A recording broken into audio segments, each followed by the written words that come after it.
आज हम लोग पढ़ने वाले हैं चिन्ह परिपाटी। ये चिन्ह परिपाटी क्या होती है, इनको हम लोग देखेंगे। तो सबसे पहले क्या है कि गोलीय दर्पण द्वारा किसी वस्तु का प्रतिबिंब कि कभी दर्पण के सामने बनता है तो कभी दर्पण के पीछे, मतलब गोलीय दर्पण के द्वारा जो है प्रतिबिंब कभी दर्पण के सामने बनता है या कभी दर्पण के पीछे बनता है। तो इसलिए इन स्थिति में अंतर स्पष्ट करने के लिए आप कैसे अंतर स्पष्ट करेंगे कि आगे प्रतिबिंब बनना है या पीछे, तो उस अंतर को स्पष्ट करने के लिए एक परिपाटी की आवश्यकता होती है जिसे चिन्ह की परिपाटी कहते हैं। क्या कहते हैं? चिन्ह परिपाटी कहते हैं। और चिन्ह परिपाटी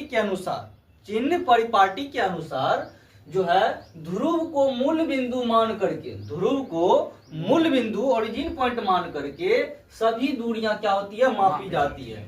मतलब धनात्मक होगा या ऋणात्मक होगा, ये दूरी मापी जाती है। तो दूसरा था आपतित प्रकाश की दिशा, मतलब आने वाली प्रकाश की दिशा में मापी गई दूरियां क्या होती है, धनात्मक होती है। मतलब हमेशा याद रखना है कि आपतित प्रकाश की दिशा में, आपतित मतलब आने वाली प्रकाश की दिशा में मापी गई दूरियां हमेशा क्या होगा, वो धनात्मक होगा, पॉजिटिव होगा। क्या होगा? पॉजिटिव होगा, हमेशा धनात्मक होगा।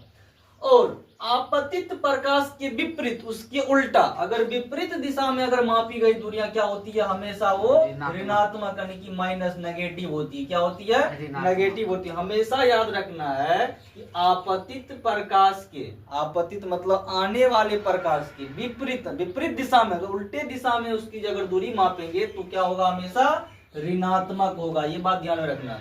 और चौथी बात क्या था, मुख्य अक्ष के ऊपर लंबवत सभी दूरियां क्या होती है, धनात्मक मानी जाती है, तथा मुख्य अक्ष के नीचे की लंबवत दूरी क्या होती है, ऋणात्मक मापी जाती है। और हम लोग इस डायग्राम से इसको समझ सकते हैं कि धनात्मक किधर से होगा या ऋणात्मक किधर से होगा।